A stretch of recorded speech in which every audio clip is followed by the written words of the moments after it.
Hello students, welcome again. कैसे हो आप सब? Better, happy, healthy? तो लेट अस स्टार्ट।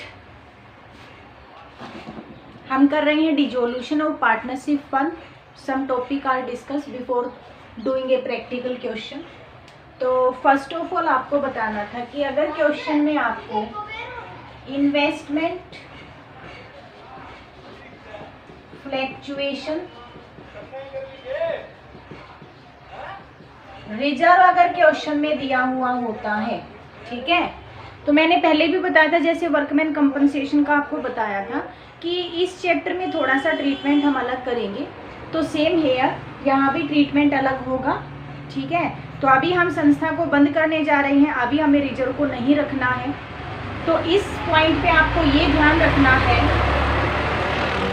कि अगर आपको क्वेश्चन में इन्वेस्टमेंट भी दे रखा है एसेट साइड और लाइबिलिटी साइड दे रखा है इन्वेस्टमेंट फ्लैक्चुएशन रिजर्व, ठीक है, ध्यान दें इस बात का। अगर आपको एसेट साइड में इन्वेस्टमेंट अगर दे रखा है आपको,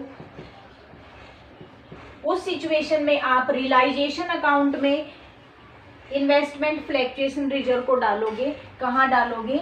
रियलाइजेशन में ट्रांसफर कर दोगे, liability side, credit side, realisation account transfer कर दोगे।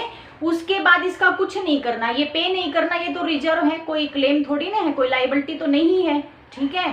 पे नहीं करना, सिर्फ क्या करना है आपको, रियलाइजेशन में ट्रांसफर कर देना बाय इन्वेस्टमेंट फ्लैक्चुएशन रिजर्व। लेकिन ट्रांसफर कब करना है? Only when there is investment on the asset side of the balance sheet.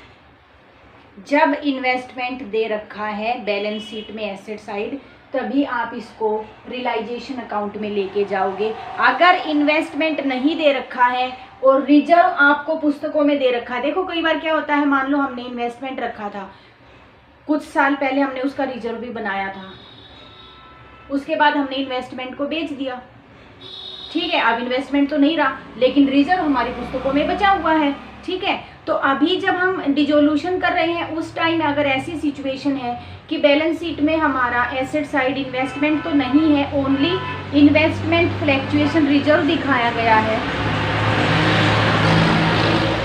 तो बेटा आपको इसे पार्टनर्स कैपिटल अकाउंट में डिस्ट्रीब्यूट कर देना है। फिर आप इसे रियलाइजेशन में नहीं लेके जाएंगे, फिर आप इसे लेके जाओगे कहाँ? पार्टनर्स कैपिटल अकाउंट में। एंट्री आपको पता ही है, investment fluctuation reserve account debit to partners capital account. तो एक तो था हमारा इसका इन्वेस्टमेंट फ्लैक्चुएशन रिजर्व का। उसके बाद जो हमारा है ट्रीटमेंट ऑफ गुडविल देखेंगे। सेकंड जो पॉइंट हमारा रहेगा ट्रीटमेंट ऑफ गुडविल। अब इस चैप्टर में गुडविल के लिए कोई अलग से ट्रीटमेंट नहीं करना है,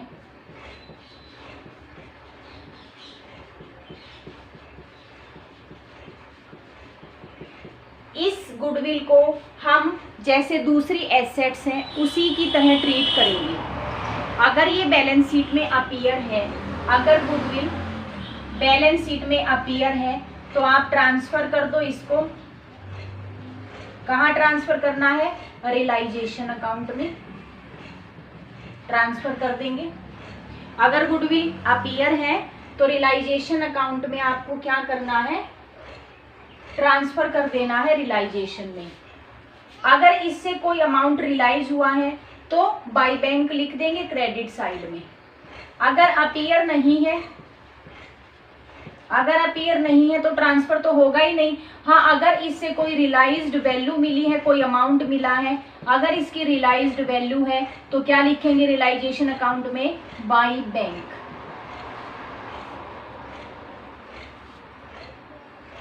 ठीक है बेटा, बाय बैंक। अभी आपको अगर ये गुडविल किसी पार्टनर ने ले ली है तो बाय बैंक की जगह क्या लिखना है? Bye partners capital account.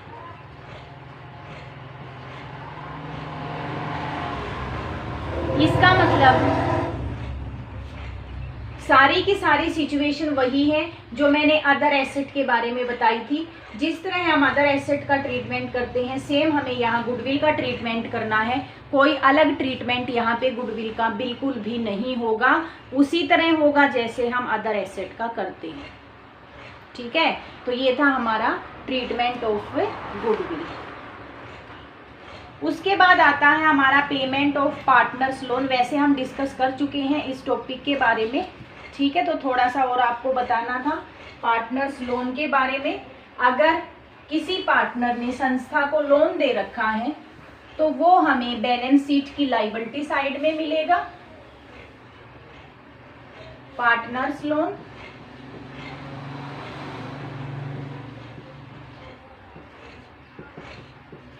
ठीक है, ये हमें बैलेंस शीट की लायबिलिटी साइड अपीयर होगा।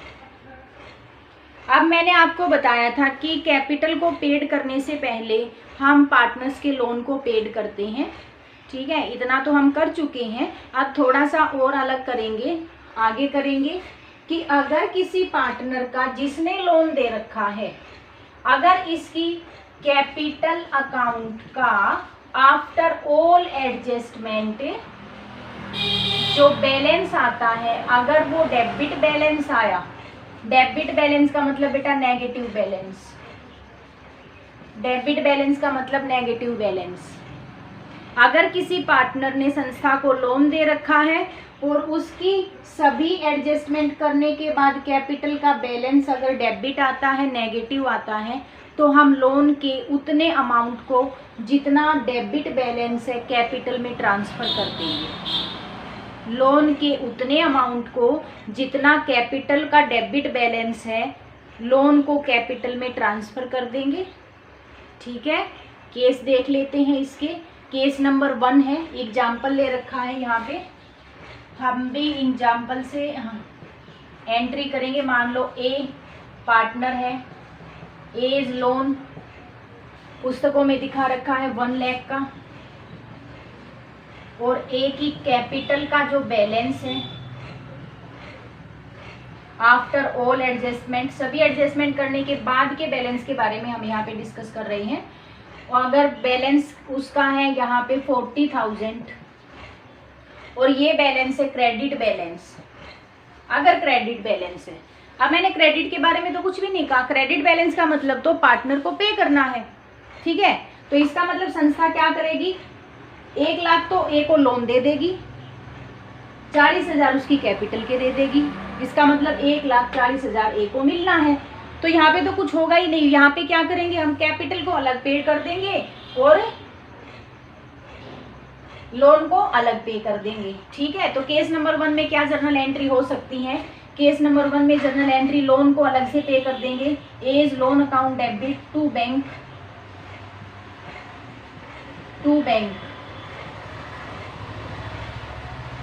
1 लाख रुपए अलग से पे करने हैं, क्योंकि यहाँ पे डिस्कशन हो रहा था क्रेडिट बैलेंस का, लेकिन यहाँ डेबिट बैलेंस का, लेकिन यहाँ पे क्रेडिट बैलेंस है। तो कुछ नहीं करना, जैसे अब तक करते आए थे वैसे ही करना है। A's capital account debit to bank, हमने इसकी कैपिटल भी पे कर दी और हमने इसका लोन भी पे कर दिया सेपरेट। ये एंट्री होगी केस नंबर 1 कि लोन दे रखा है और क्रेडिट बैलेंस है, तो एज इट इज होगा। अब आते हैं हम केस नंबर 2 में। अगर एज लोन 1 लाख है और एज कैपिटल बैलेंस, सेकंड में A's capital balance debit balance है, डेबिट बैलेंस है, मैं ब्रैकेट में लिख देती हूँ, नेगेटिव बैलेंस है, डेबिट बैलेंस नेगेटिव होता है, तो 70,000 में यहाँ पे लिख भी देती हूँ, this is the debit balance. ये है हमारा आज का टॉपिक कि अगर किसी पार्टनर ने लोन भी दे रखा है, अगर सभी एडजस्टमेंट करने के बाद उसकी कैपिटल का डेबिट बैलेंस नेगेटिव बैलेंस आ जाता है तो हम क्या ट्रीटमेंट करेंगे। अब देखिए सिचुएशन क्या है। ए का नेगेटिव बैलेंस आ गया है, इसका मतलब ए को 70,000 अमाउंट फर्म को देना है, ए को 70,000 अमाउंट फर्म को देना है। दूसरी तरफ ए ने लोन भी दे रखा है, फर्म को 1 लाख रुपए ए को देने हैं।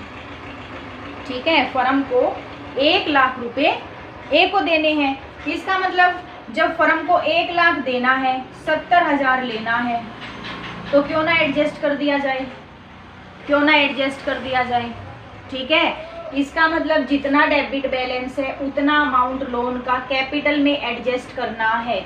एंट्री क्या होगी, ध्यान से देखिए, एज लोन अकाउंट डेबिट 70,000। ए का लोन अकाउंट कितना है, 70,000। तो एंट्री करते हैं, एज लोन अकाउंट 70,000 हमने डेबिट कर दिया है। अब जो डेबिट बैलेंस है ए की कैपिटल का, उसे क्रेडिट कर दीजिए टू एज कैपिटल अकाउंट। कितना डेबिट बैलेंस है, 70,000 का। अच्छा, ए का लोन बेटा यहाँ पे 1 लाख है, हम ए के लोन को यहाँ पे 1 लाख, वैसे 2 एंट्री कर सकते हैं या कंबाइंड एंट्री भी कर सकते हैं। हम यहाँ पे कंबाइंड एंट्री कर लेंगे, तो ए का जितना लोन है सारा लिख दीजिए यहाँ पे 1 लाख। ए की कैपिटल में केवल उतना ही ट्रांसफर करना है जितना ए की कैपिटल का डेबिट बैलेंस है। तो यहाँ पे 70,000 था, तो हमने ए की कैपिटल में 70,000 डाला है। बाकी लोन को पे कर दिया जाएगा संस्था के द्वारा, बैंक अकाउंट 30,000। इस सिचुएशन में अगर आप पार्टनर्स का लोन अकाउंट बनाओगे तो देखिए किस तरह से आपको ट्रीटमेंट करना है। एज लोन अकाउंट, यहाँ पे बाई बैलेंस बीडी 1 लाख, ठीक है। 1 लाख में से 2 एज कैपिटल, कितना ट्रांसफर किया है एज कैपिटल में, 70,000, और बाकी यहाँ पे लिख दो 2 बैंक, कितना पे किया है, 30,000। ये हो गया ए का लोन अकाउंट, ठीक है। इसी से हमने ये जर्नल एंट्री की है। अकाउंट बनाना पड़े तो आप इस तरह से अकाउंट को प्रिपेयर करोगे। तो ये है हमारा कि जब किसी पार्टनर ने लोन दे रखा है और उसकी कैपिटल का डेबिट बैलेंस आता है।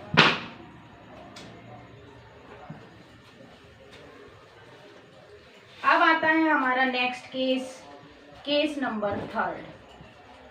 केस नंबर 3 में क्या है हमारा, लोन है 1 लाख रुपए का और डेबिट बैलेंस लोन से भी ज्यादा है, ठीक है। डेबिट बैलेंस कैपिटल का लोन से भी ज्यादा है, 1,25,000। एज लोन तो है हमारा 1 लाख और एज कैपिटल डेबिट बैलेंस है हमारा 1,25,000। तो मैंने ये कहा था आपको कि जितना डेबिट बैलेंस है उतना अमाउंट आप लोन का कैपिटल में ट्रांसफर करोगे। यहाँ तो कैपिटल का डेबिट बैलेंस ज़्यादा है, इसका मतलब जितना लोन है सारा का सारा ट्रांसफ़र होगा, सारा का सारा ट्रांसफ़र होगा, ठीक है। संस्था को ए का लोन चुकाना है 1 लाख रुपए और ए से पैसा मंगवाना है, क्योंकि उसका नेगेटिव बैलेंस आ गया है 1,25,000 रुपये। तो संस्था एडजस्ट कर देगी, ए से कितना मंगवाएगी, 25,000 मंगवा लेगी, क्योंकि 1 लाख उसका लोन था। तो एंट्री देखिए क्या करेंगे, A's loan account debit 1 lakh को हम ट्रांसफर करेंगे, बाकी का क्या करेंगे, मंगवा लेंगे, मंगवाएंगे तो बैंक अकाउंट डेबिट कितना मंगवाएंगे, जितना एक्सेस है 25,000, टू एज कैपिटल अकाउंट कितना था 1,25,000। ये एंट्री होगी। अगर डेबिट बैलेंस इतना ज़्यादा है कि लोन के पैसे से भी एक्सेस अमाउंट आ गया है, तो जितना एक्सेस है वो पैसा हम पार्टनर से मंगवा लेंगे। तो यहाँ पे हमने 25,000 मंगवा लिया है पार्टनर से। तो क्या एंट्री हो जाएगी, A's loan account debit bank account debit to A's capital account, ठीक है बेटा। तो ये कुछ चीज़ें थी जो हमने लोन अकाउंट के बारे में की, गुडविल के बारे में की, इन्वेस्टमेंट फ्लैक्चुएशन रिजर्व के बारे में की। अब नेक्स्ट टॉपिक है हमारा बैंक ओवरड्राफ्ट।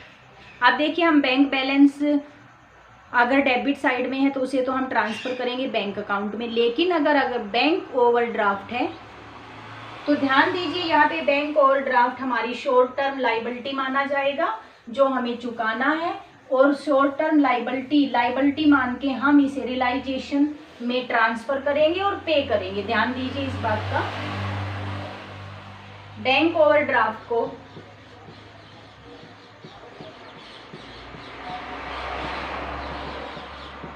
जो ट्रीटमेंट है वो क्या होगा, रियलाइजेशन में ट्रांसफर होगा और पेमेंट होगी, रियलाइजेशन अकाउंट में जाएगा, ठीक है, बैंक अकाउंट में नहीं जाएगा।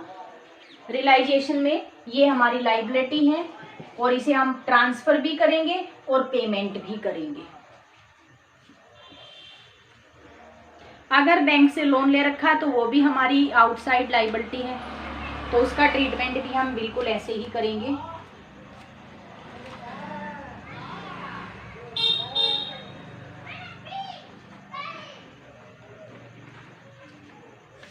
चलिए एक फुल क्वेश्चन हम यहाँ से कर लेते हैं जिसमें तीनों ही अकाउंट हमें प्रिपेयर करने हैं। तो चलिए स्टार्ट करते हैं यहाँ पे।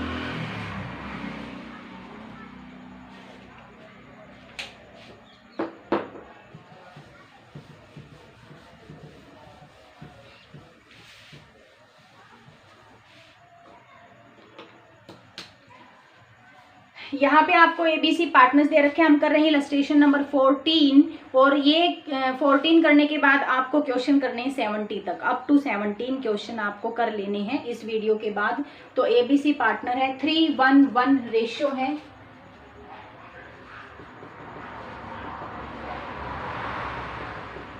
बैलेंस शीट प्रिपेयर कर लेते हैं, जो क्वेश्चन में बैलेंस शीट दी है, ठीक है। बैंक और कैश यहाँ पे दोनों चीजें दे रखी है, मैंने बताया था, लेकिन अकाउंट तो एक ही बनेगा, या तो बैंक अकाउंट बनाएंगे या कैश अकाउंट बनाएंगे, ठीक है। तो इसके लिए हम एक जर्नल एंट्री करेंगे, या तो कैश विड्रॉ कर लेंगे बैंक से या कैश को डिपॉजिट करा देंगे बैंक में, उसके बाद केवल एक अकाउंट यहाँ पे बनेगा। चलिए, तो यहाँ पे बैंक बैलेंस 52,000 रुपये है, कैश 10,000 है, 52 10,000 बैंक बैलेंस कैश। उसके बाद जो है हमारा डेटर्स है, प्रोविजन भी दे रखा है 242 पे 12 डेटर्स 242, 12,000 का प्रोविजन है बेटा। प्रोविजन को हम ट्रांसफर करते हैं लायबिलिटी साइड में, आप भी कर लेंगे। 2,30,000 के डेटर्स हमारे रिमेनिंग हैं। स्टॉक इन ट्रेड स्टॉक है हमारा 78 का, फर्नीचर स्टॉक 78,000, फर्नीचर है हमारा 10,000 का और सन्ड्री एसेट 170 की।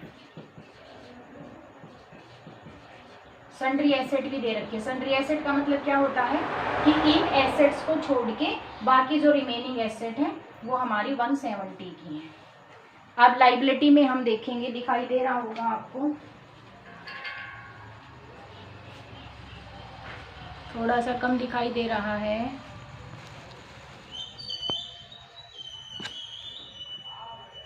चलिए, तो अब देखिए, आप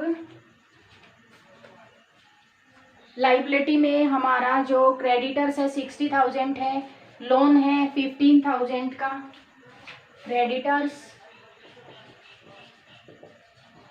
60,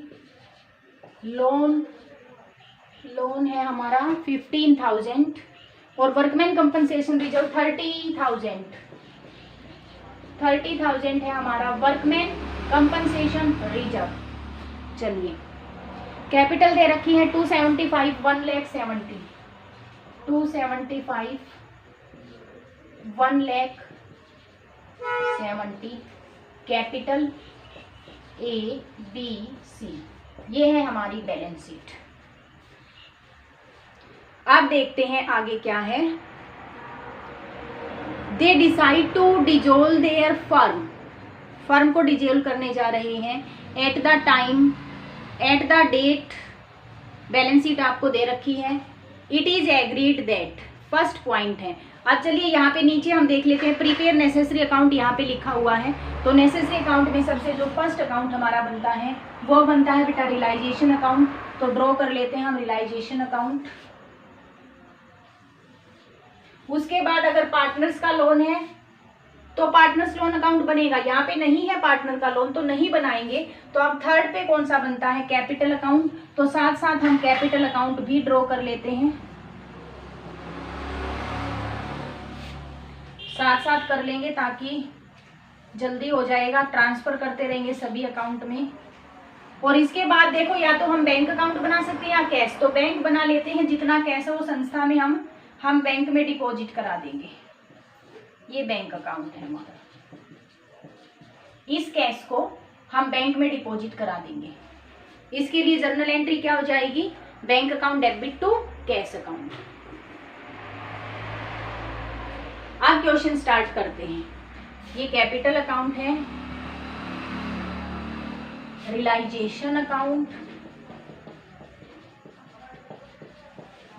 यहाँ पे हम वर्किंग नोट जो भी कैलकुलेशन करनी है यहाँ पे हम अपनी कैलकुलेशन कर लेंगे। तो यहाँ पे देयर आर 3 पार्टनर्स,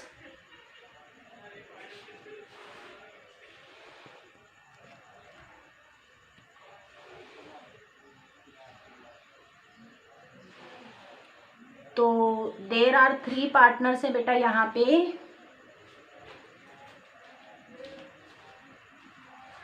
चलो, इट इज एग्रीड है, फर्स्ट पॉइंट है। सबसे पहले एसेट और लायबिलिटी को ले आए। फर्स्ट स्टेप तो बिना क्वेश्चन के पढ़े ही आ जाता है। यहाँ पे क्या करें, एसेट को ट्रांसफर करें। यहाँ पे 2 कौन कौन सी एसेट है, बैंक और कैश को तो नहीं लेके आना, डेटर्स को लेके आना है। 2 डेटर्स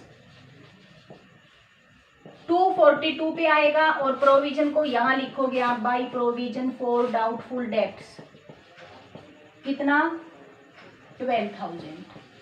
हमेशा प्रोविजन को लायबिलिटी साइड लिखना है, लिख के छोड़ दो, अब प्रोविजन का कुछ नहीं करना आगे। 2 स्टॉक है 78,000। 2 फर्नीचर है 10,000। उसके बाद 2 सन्ड्री एसेट्स 1,70,000। हमने सभी एसेट्स को ट्रांसफर कर दिया है। अब लायबिलिटी में आइए, बाई क्रेडिटर्स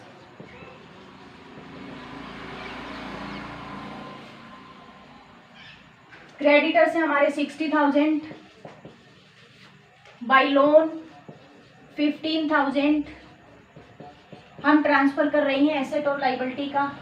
अब देखिए, वर्कमैन कंपनसेशन रिजर्व, अगर क्लेम है तो आएगा जितना क्लेम है।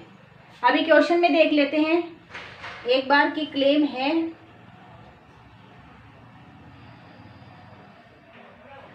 लास्ट पॉइंट में दे रखा है 40,000 has to be paid for workman compensation, 40,000 रुपए का क्लेम है। अब देखते हैं हमारा रिजर्व कितने का बना रखा है, 30,000 का। 40,000 का क्लेम है तो सारा का सारा ट्रांसफर कर दो यहीं पे। वर्कमैन कंपनसेशन रिजर्व कितने का बना रखा है, 30,000 का। पे करेंगे यहाँ पे 2 बैंक 40,000। तो फर्स्ट स्टेप हमने कंप्लीट कर लिया है, एसेट और लायबिलिटी को ट्रांसफर कर लिया है। अब क्वेश्चन में देखेंगे, A is to take over furniture at 8,000 and debtors amounting to rupees 2 lakh at rupees 1,82,000। A ने फर्नीचर ले लिया है 8,000 रुपये में, डेटर्स लिए हैं 2 लाख के डेटर्स 1,82,000 में लिए हैं। ठीक है, तो बाई एज कैपिटल, यहां से देखिए डेटर्स कितने के लिए, जिसकी कीमत 2 लाख थी वो इसने 1,82,000 में ले लिए। तो अब डेटर्स कितने बचे हमारे, 42,000 अभी भी बाकी हैं। ठीक है, यहाँ वर्किंग नोट में हम देख लेते हैं एक बार। जो डेटर्स हैं, ए ने 2 लाख के लिए हैं कितने में, 1,82,000 में। अभी हमारे जो रिमेनिंग डेटर्स हैं वो है हमारे 42,000। इनका आगे देखेंगे। फर्नीचर लिया है, और फर्नीचर लिया है ए ने बुक वैल्यू पे। फर्नीचर देखिए हमारा, नहीं, फर्नीचर लिया है 8,000 में, 8,000 में। चलिए, ए ने 2 एसेट ले ली हैं, कितना हो गया इसका टोटल 190। आगे देखते हैं, creditors of rupees 60,000 to be paid by him at this figure. A ने क्रेडिटर्स को भी पे किया है 60,000 के क्रेडिटर्स 60,000 में। देखिए 60,000 के ही हैं, तो यहाँ पे हम सीधा लिख देंगे टू एज कैपिटल अकाउंट। और यहाँ मैं लिख रही हूँ क्रेडिटर पे, ब्रैकेट में क्रेडिटर्स पेड किए हैं 60,000 में। चलिए, नेक्स्ट हमारा है B is to take over all the stock in the trade at 70,000 and some of the sundry asset at 72,000. अब देखिए बी ने जो स्टॉक है संस्था में, स्टॉक कितने का था 78,000 का, तो बी ने सारा का सारा स्टॉक ले लिया है 70,000 में, तो बाई बीज कैपिटल एक तो स्टॉक लिया है 70,000 में, ठीक है। उसके बाद सन्ड्री एसेट्स का कुछ पार्ट लिया है 72,000 में, being 10% less than the book value. यहाँ पे देखिए बेटा बी ने 72,000 में एसेट ले ली है और ये है 10% less than the book value. इसका मतलब अगर हम इसकी होल वैल्यू का पता लगाना चाहें तो ये 90% है, 100/90 कर सकते हैं। इनकी कीमत 80,000 रुपये थी। 80,000 की सन्ड्री एसेट्स बी ने 72,000 में ले ली है। Sundry assets 72,000। हमें रिमेनिंग इसलिए पता होना चाहिए ताकि बाद में ये बोलेंगे कितने में बिका है रिमेनिंग का। तो हमारी सन्ड्री एसेट है 1,70,000 की, उसमें से 80,000 की सन्ड्री एसेट बी ने 72,000 में ले ली है। चलिए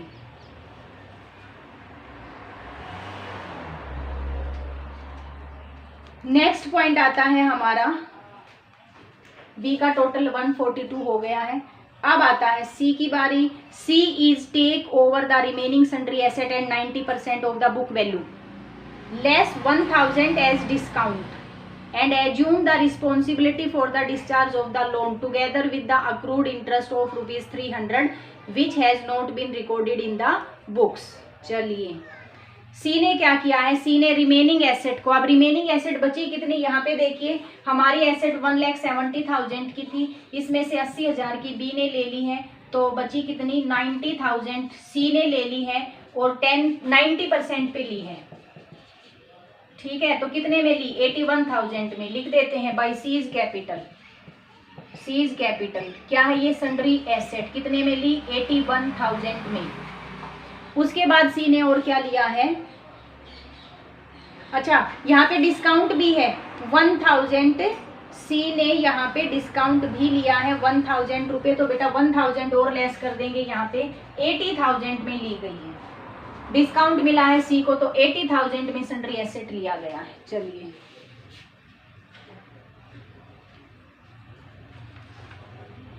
और उसके बाद सी ने रिस्पॉन्सिबिलिटी ली है। सी ने कहा कि जो लोन है 15,000 का और जिसपे 300 रुपये इंटरेस्ट बन रही है, विद इंटरेस्ट सी पे कर देगा। तो देखिए विद इंटरेस्ट अगर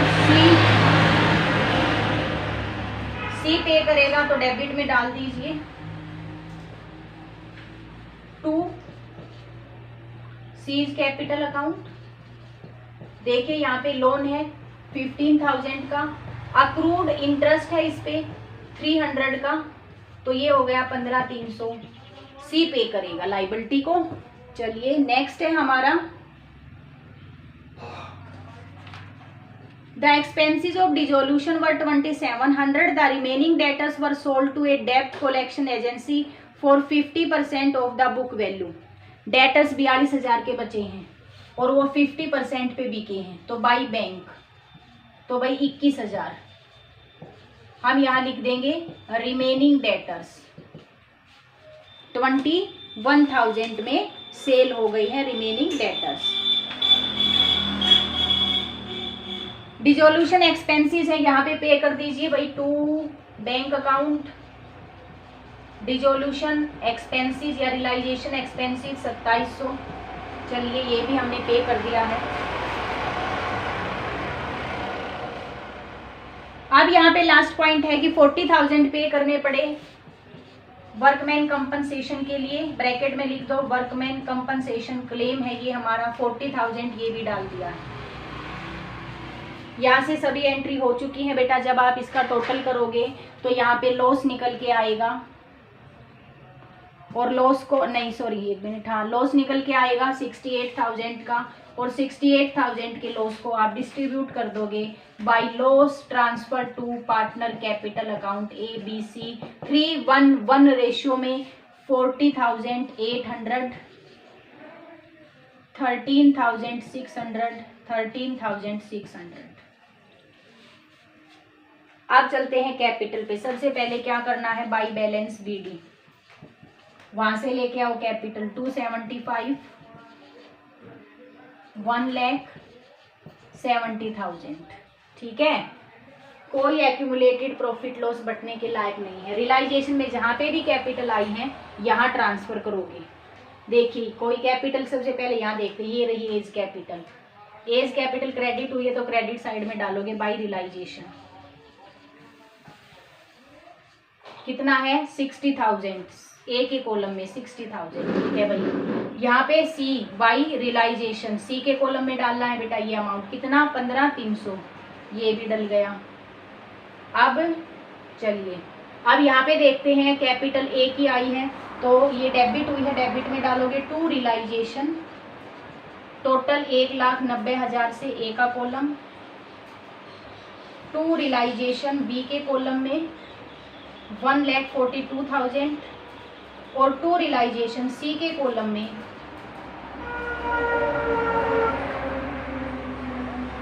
80,000।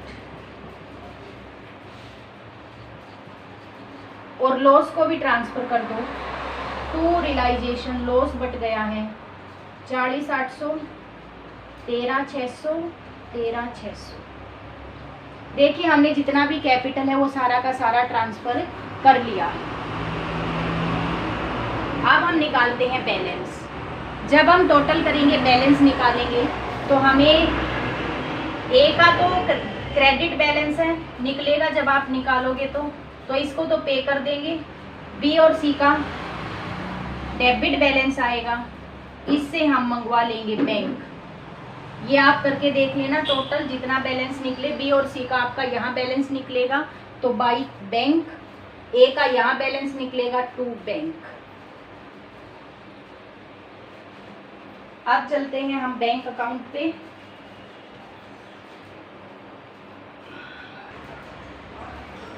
चलिए बेटा, तो बैंक अकाउंट रहता है हमारा, बैंक अकाउंट करते हैं अब हम। सबसे पहले बैलेंस, और मैंने बोला था कि कैश को बैंक में जमा करा दोगे आप, तो इसके लिए एंट्री क्या हो जाएगी, bank account debit to cash account.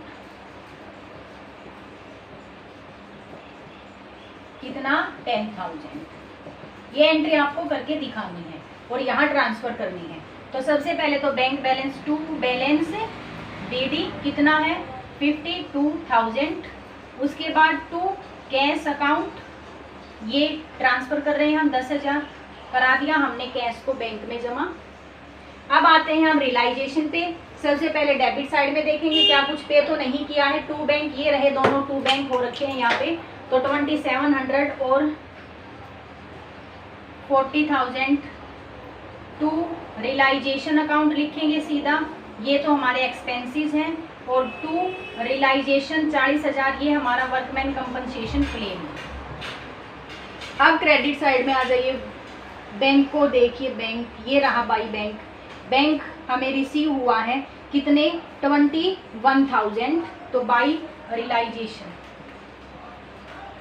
Bracket में लिख देंगे डेटर्स रियलाइज्ड 21,000।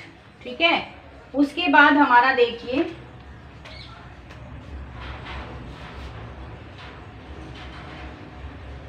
पे किया है, ये रहा हमारा टू बैंक। तो एक बार देख लेते हैं बैलेंस कितना निकला होगा।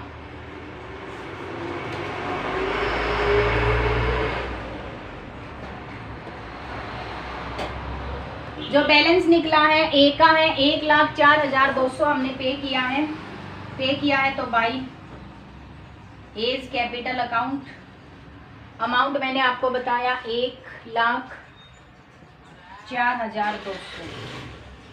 बी और सी से हमने मंगवाया है और इनका बैलेंस है 55,600 और 8,300 बाई टू मंगवाया है इनसे, to B's capital and to C's capital.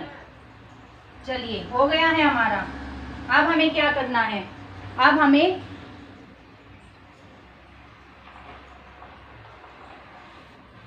Payment करनी है। ठीक है,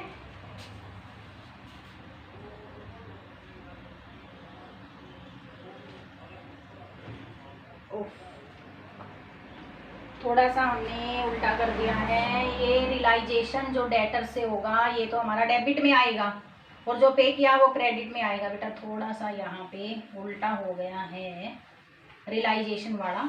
ये 21,000 तो हमारे यहाँ आएंगे जो डेटर से रिसीव हुआ है, और पे हमने किए हैं एक्सपेंसेस 2700 और क्लेम 40,000, ये आपका क्रेडिट में आएगा बाय रियलाइजेशन अकाउंट। ब्रैकेट में आप क्लैरिफाई कर दोगे यहाँ पे, ठीक है। तो ये था हमारा बैंक अकाउंट, और यहाँ पे टोटल कर लेना, टोटल आपका इक्वल आना चाहिए, ठीक है। तो होप आपको पूरा क्वेश्चन समझ आया होगा। अभी आपको 17 क्वेश्चन तक कंप्लीट कर लेनी है अपनी नोटबुक।